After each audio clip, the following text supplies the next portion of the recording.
Un helicóptero avanzaba con gran estruendo por la costa de Luisiana, muy adentro de la zona de peligro de Nueva Orleans. Doc conocía a Sam, su piloto, porque no era la primera vez que iban juntos. «Quiero que esto sea rápido, Doc», le dijo Sam por los auriculares. «Yo también. Tal como estamos ahora, tengo las mismas ganas de bajar a tierra que tú. La semana pasada perdimos a otro pajarito. Un amigo mío, Bajan, iba de piloto. Ojalá esté bien». Doc sabía que lo más probable era que no estuviese bien, pero para reconfortarle le dijo: «Me imagino que tratará de regresar a pie». «Sí, si tú lo dices». Sam no se lo creía. «Tengo a la vista esas jaulas de acero y sé lo que buscamos, pero te lo voy a decir ahora mismo, Doc. No me gusta esta mierda. Al primer indicio de peligro, lanzas las jaulas por la puerta y nos largamos. ¿Estás de acuerdo?» «Sí, no hace falta que nos lo expliques. House piensa lo mismo. Tampoco tiene ganas de tomar parte en esto, Doc. Además, nuestra misión consiste en sacarlos de ahí. No sabemos a dónde los vas a llevar. ¿Te importaría decírmelo?» Sam le miró con una sonrisa de conspirador y le dijo: «Lo vais a saber igualmente cuando lleguemos. Os garantizo una noche de lujo y comodidades como recompensa por transportar a esas bolsas de pus radiactivo. En cuanto los hayamos recogido, los llevaremos al portaaviones. Los investigadores quieren hurgar en ellos. Quieren descubrir qué es lo que los hace caminar». Doc se enderezó en el asiento. Habían avistado la orilla del lago Pontchartrain. «Sam, ni los muchachos ni yo querremos quedarnos en el portaaviones cuando esas criaturas estén a bordo. No me importa lo blandas que sean las camas, ni lo agradable que sea el aire acondicionado, ni lo caliente que esté el agua de las duchas. No podéis elegir. Tendremos que quedarnos para llenar el depósito de este pajarito y hacerle el mantenimiento, porque no quiero acabar perdido ahí abajo como le ocurrió a Bajan.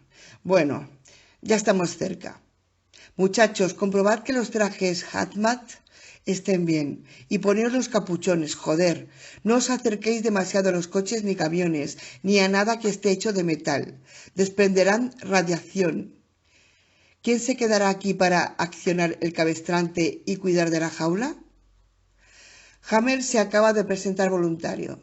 Doc se volvió hacia Hammer a tiempo para ver cómo éste se levantaba el pulgar con aprobación. «Recibido. Mantendré la estabilidad mientras Hammer arroja el garfio. Las fotos que tomaron durante el reconocimiento muestran a varios de ellos atrapados en la carretera elevada. Vamos a llegar dentro de un par de minutos. Preparaos». «Recibido». Doc se desabrochó el cinturón de seguridad y se volvió para pasar a la parte de atrás. Sam lo agarró un momento por el brazo. «No te metas en líos y que te vaya bien». «Que te vaya bien a ti también», respondió Doc. Doc pasó revista al equipo y les probó los arneses. «Tú ya estás bien, Billy. House, ajustate esa mierda». House se ajustó el arnés con las manos. Doc miró a Hammer. No llevaba arnés. No iba a bajar a tierra. «Poneos los capuchones», gritó Doc. «Sam nos va a bajar. El polvo no será respirable. Dentro de 30 años, cuando hayamos vuelto a la vida normal, acabaréis como esos veteranos que ponen de bandas cuando sufren de cáncer». «Ja, ja y una puta mierda de ja», decía House mientras se colocaba la máscara. Billy y Hammer hicieron lo propio. «Probad las radios», ordenó Doc. Les funcionó bien a todos. Las voces quedaban amortiguadas por los capuchones de hazmat. El helicóptero estaba suspendido sobre el lago Pontchartrain y sobre la carretera elevada que pasaba por encima del gran estuario de Luisiana. El aparato sufrió una leve sacudida. Sam siguió pilotándolo con las rodillas mientras se colocaba el capuchón. El helicóptero inició su descenso. La carretera elevada pareció agrandarse a medida que Sam reducía altitud.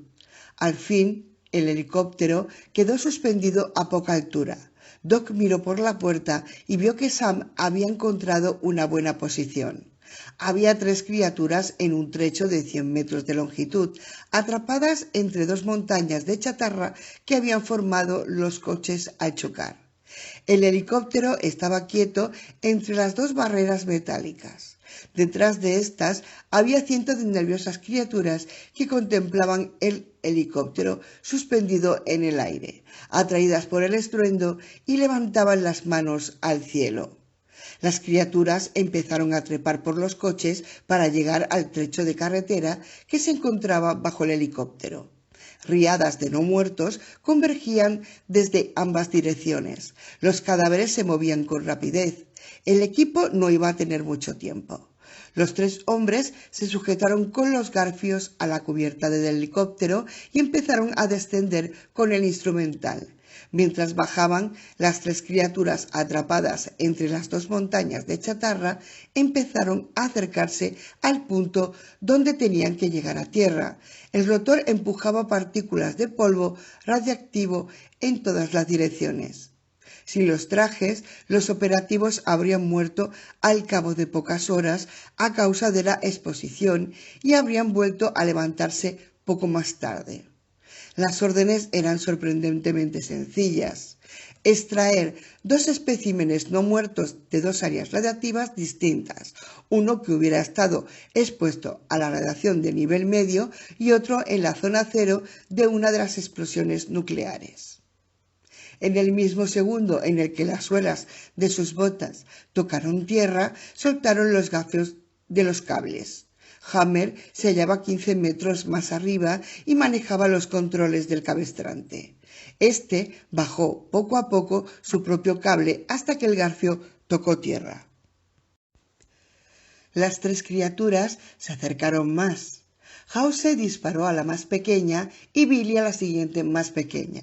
Querían el mejor espécimen. No tenían la más mínima ganas de repetir la misión por haber llevado un espécimen defectuoso.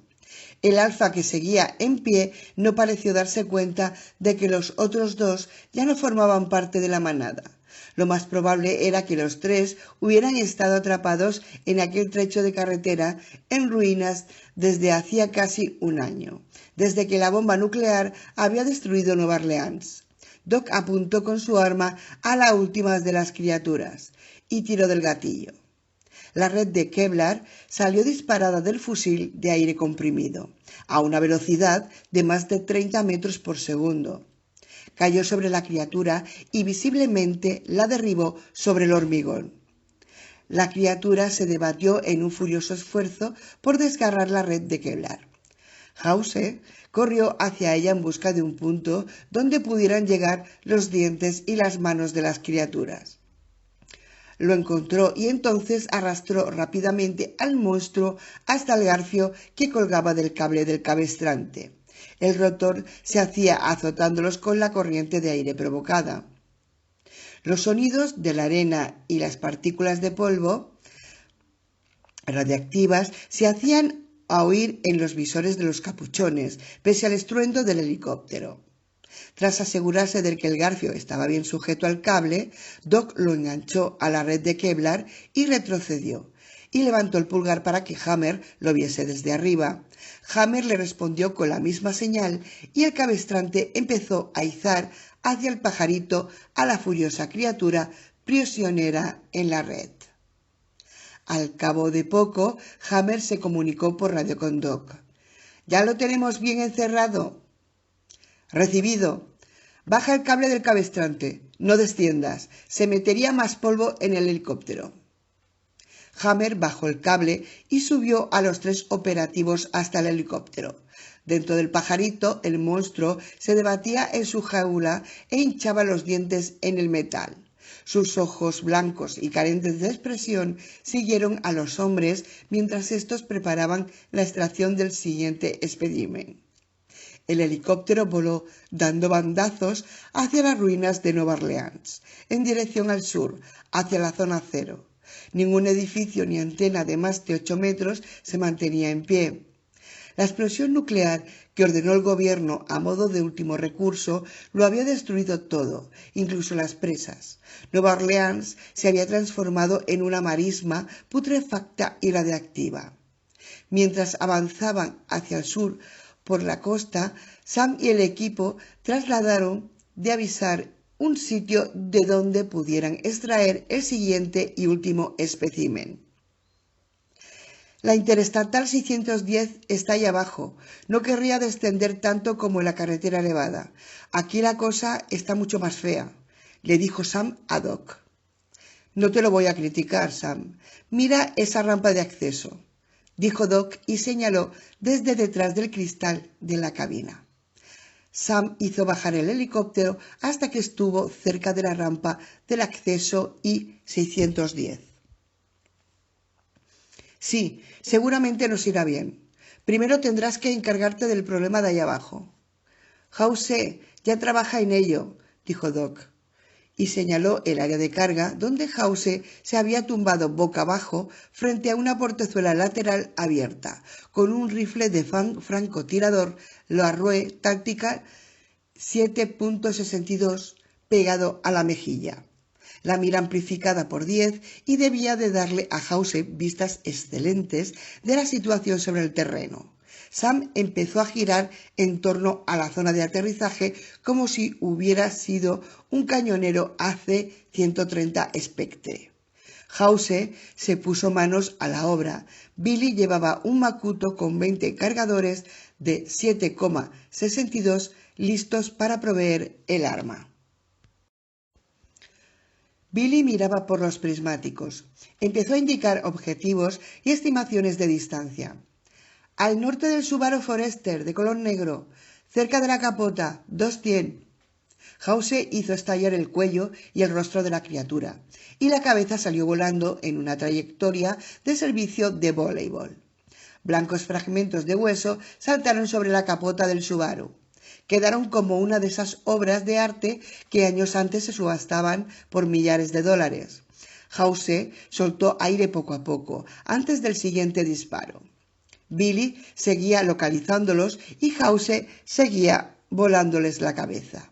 Y se le escapaban algunos cuando el helicóptero cabeceaba y daba vueltas. No era fácil disparar de este modo. El estruendo del helicóptero atraía ahora a los no muertos y la mayoría se habían alejado del área objetivo. El equipo tenía que actuar con rapidez porque el sonido del motor atraería rápidamente a las criaturas al punto de extracción. House apartó el arma 7.62 y descolgó la carabina M4, sobre la que había pintado una franja de color anaranjado. Cuando todo el mundo lleva carabina, es fácil perderla en la confusión. Sam avanzó en línea recta con el pajarito y los hombres se prepararon una vez más para descender en rappel hasta el infierno. Se ajustaron las máscaras para el descenso cuando se hallaban a poco más de 30 metros del desastre radiactivo. «Vale, engánchalo y acabemos con esto», gritó Doc a la radio, con fuerza para hacerse oír pese al estruendo del rotor. «Sí, qué diablos. Hagámoslos de una vez. Ducha caliente, voy a tu encuentro», gritó House al cerrar el garfio y saltar al viento desde el helicóptero. Los otros dos le siguieron y dejaron atrás a Hammer.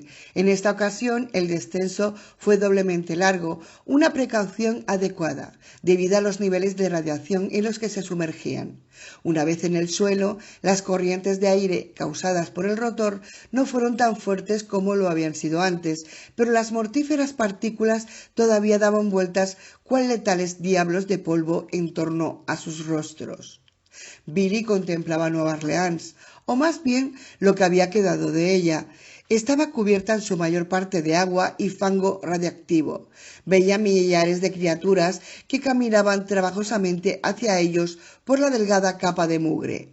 Oleadas de criaturas que convergían todas ellas en el epicentro del sonido de las palas del rotor y de los motores del helicóptero. Las criaturas dejaban un rastro en V a sus espaldas, al caminar por las aguas cenagosas plagadas de infecciones irradiactivas. Los vértices de todos aquellos rostros apuntaban a una misma dirección. «Putas tierras devastadas», dijo Billy en voz alta, mientras preparaba el AK-47. Las criaturas irradiadas se acercaban velozmente. House empuñó la carabina y apuntó con la mira ACOG. La mira estaba calculada para la trayectoria de las municiones del 5.56 y el punto de mira estaba graduado para dicha trayectoria. No se precisaban más cálculos. Solo había que ajustar la anchura del retículo ACOG a la criatura, apuntar a la cabeza, tirar del gatillo y entonces la criatura se desplomaba. En teoría. House neutralizó a 4. Billy puso manos a la obra con el AK-47 que se había traído como trofeo de Afganistán y derribó a otros 3. No habían traído silenciadores para la misión. No hacía falta. El estruendo del helicóptero hacía que fueran inútiles. Doc tumbó a otros 4 con la carabina y quedaron tan solo 2. Se colgó la M4 al hombro y agarró el fusil de aire comprimido. Se aseguró de que la red de captura estuviese en un sitio y apuntó con el arma. Doc y Billy dispararon al mismo tiempo. Billy acabó con la criatura que se acercaba a Doc y Doc arrojó la red sobre el espécimen elegido. Misión cumplida. Casi. Estaban agachados, de espalda a la criatura atrapada en la red, y contemplaban el enjambre de no muertos que avanzaba desde todas las direcciones cual plaga de langosta. Una racha de viento empujó el garfio contra el prisionero y provocó en este una violenta reacción. Abrió los ojos como platos y bramó, y trató de arañar, presa de la ira. La estática del helicóptero que se acumulaba en el garfio había podido derribar a un hombre si no descargaban en tierra antes de tocarlo. Pero se había descargado ya, y entonces House sujetó la red con el garfio y contempló a la criatura presa mientras ésta giraba sobre sí misma y ascendía hasta la portezuela del helicóptero, 30 metros más arriba. El enjambre de Nueva Orleans crecía y se acercaba. Los gemidos ocultaban ya solo el sonido de las palas del rotor. El agua que llegaba a las rodillas parecía hervir de movimiento hasta 200 metros más allá. Billy empezó a disparar con el AK-47. Los cartuchos del 7,62x39 golpeaban un poco más fuerte que los de las carabinas M4 de Doc y House, pero el AK tenía menos precisión, aunque como era Billy quien lo empuñaba, no se notaba mucho. Los derribaba a más de 200 metros con la mira metálica. Las criaturas se acercaban velozmente, a centenares, quizá a millares ya. Billy vio algo de reojo y saltó lejos del resto del grupo. House y Doc se cayeron al suelo. El aire se les escapó de los pulmones. La criatura se había capturado por momentos antes e izada del helicóptero había saltado los 30 metros que la separaban del suelo, libre de las redes, y tenía en sus garras a Hammer. Visiblemente Hammer se había roto el brazo izquierdo, el hueso astillado le sobresalía del antebrazo. Doc no sabía si la fractura se debía a la caída o si se la había infligido la criatura. El monstruo le había abierto serias heridas con sus mordiscos. Le manaba sangre del cuello, al ritmo de su corazón acelerado.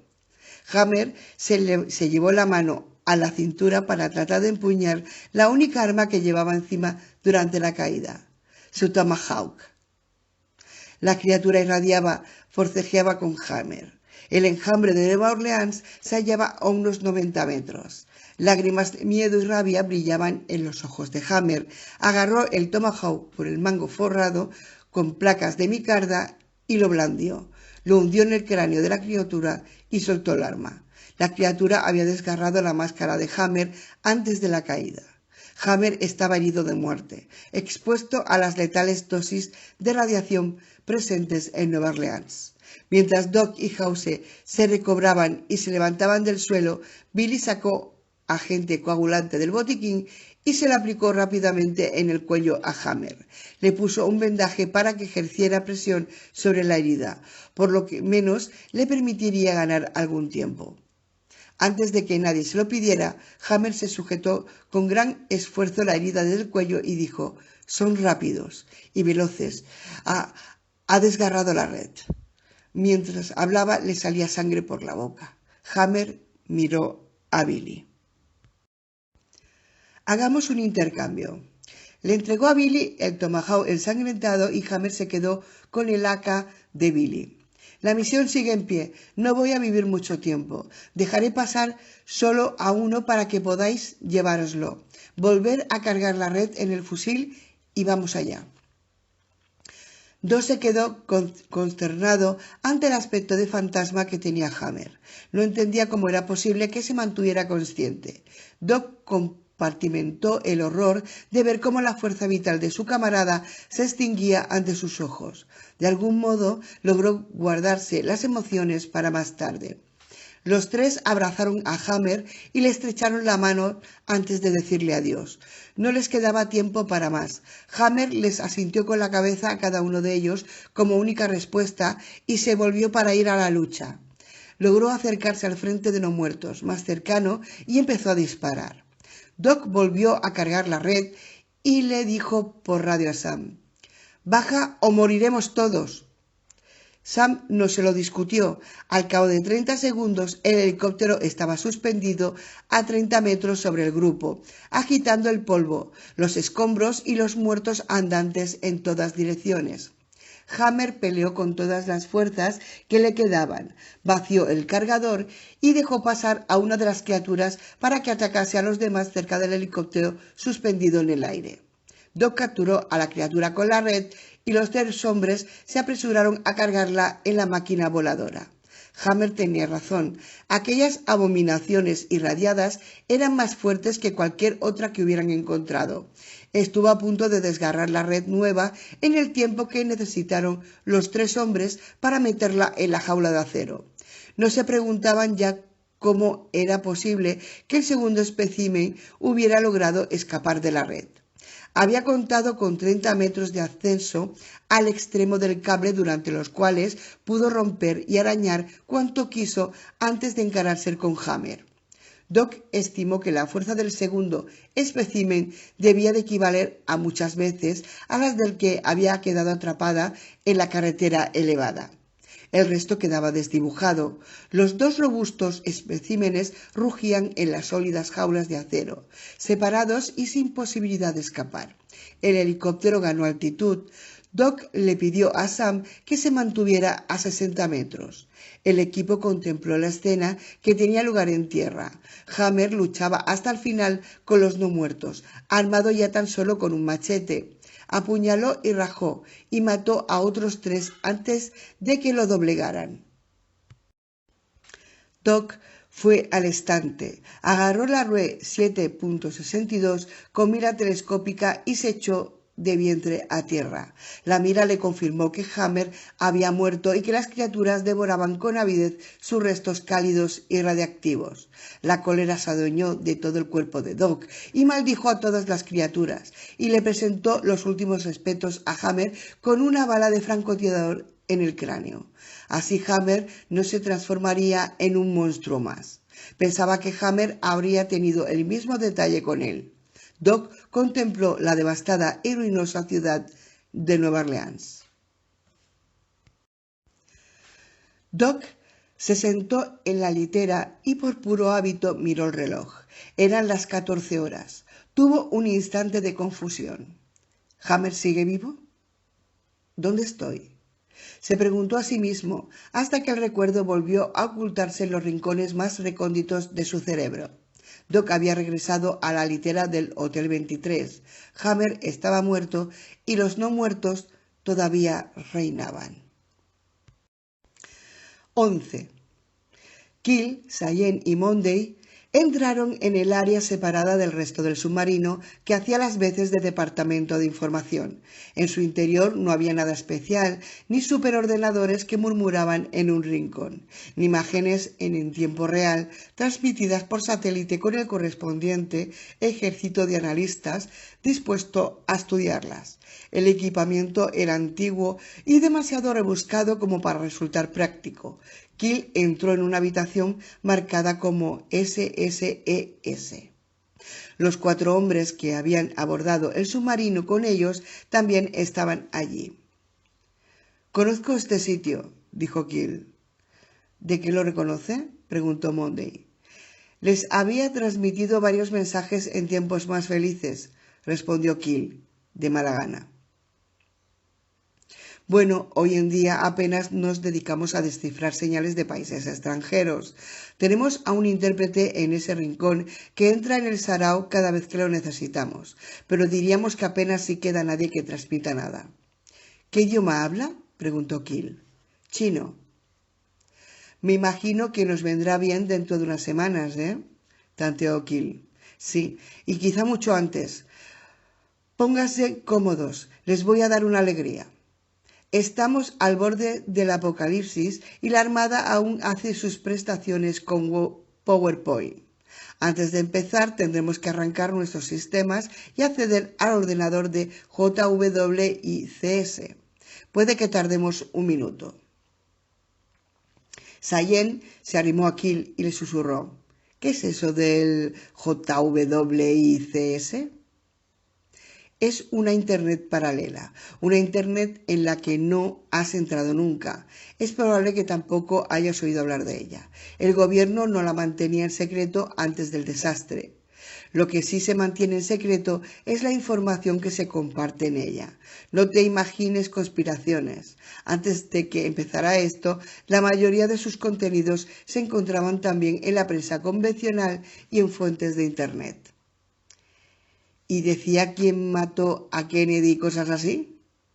«En absoluto», dijo Keel. Por breves instantes había recordado a su madre. Esa tenía la costumbre de preguntarle por teorías conspirativas de ese tipo porque creía que su hijo trabajaba en ellas. «Nada de eso, solo la típica información confidencial. Lo bueno de verdad se tenía que ver en la red diaria local de la sala de emergencias de la Casa Blanca o en una intranet alojada en un edificio secreto de Virginia del Norte. Yo nunca quise acceder a este tipo de material. Habría perdido unas cuantas uñas si llegaban a pillarme». Monday plantó al frente de los que estaban allí reunidos e irrumpió a Keel. «Buenas tardes. Para los que no me conocen, soy el comandante Monday. Voy a hablarles durante un rato antes de comunicarles formalmente las instrucciones. Podría contar con los dedos de una mano las veces que he revelado la información que ahora pondré a su alcance. Ante todo, quiero agradecerles sus servicios a los 4 hombres que pertenecen a nuestra comunidad de especialistas en operaciones especiales». Uno de los 4 asintió con la cabeza, a modo de respuesta, desde el fondo de la habitación. Monday señaló a Keel y a Sayen. «Añadiré, para quienes no lo sepan, que esos 2 hombres lograron sobrevivir en el continente durante casi un año, ciertamente meritorio si tenemos en cuenta la situación». «¡Qué chorrada!», murmuró uno de los otros. Monday prosiguió: «Vayamos al grano. Puede que no resulte nada ortodoxo que un oficial de inteligencia de la Armada les haga una pregunta de este tipo, pero, por favor, que levanten la mano quienes crean en Dios». Ni Keel ni Sayen levantaron la mano.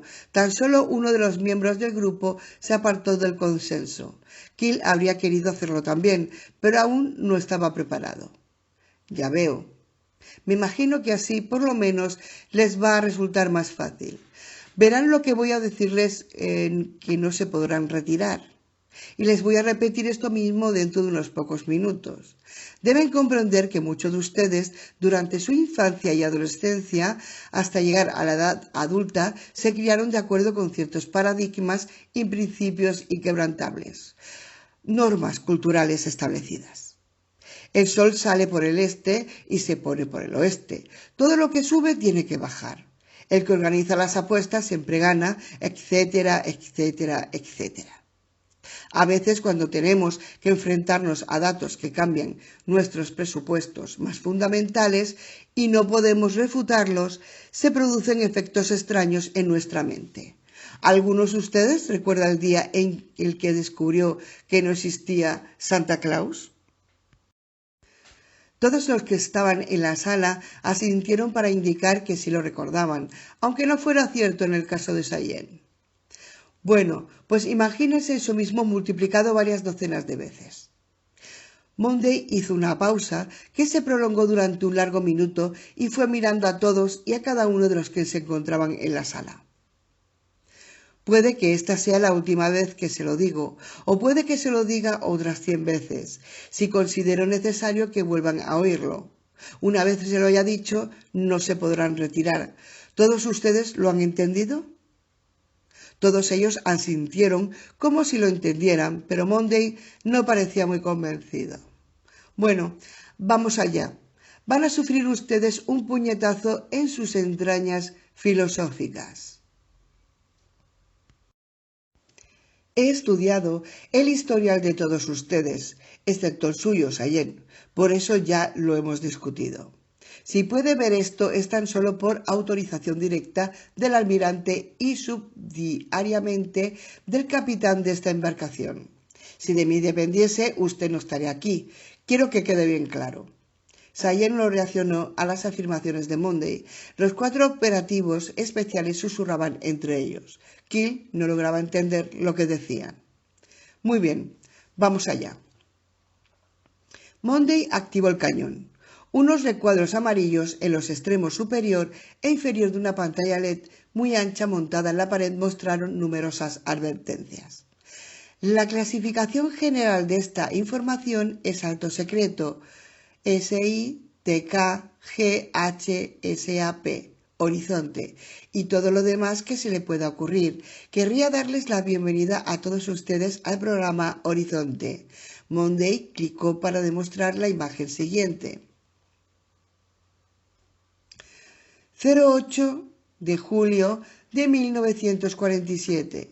Actividad de recuperación. Cuenca de Utah, Utah. Alto secreto.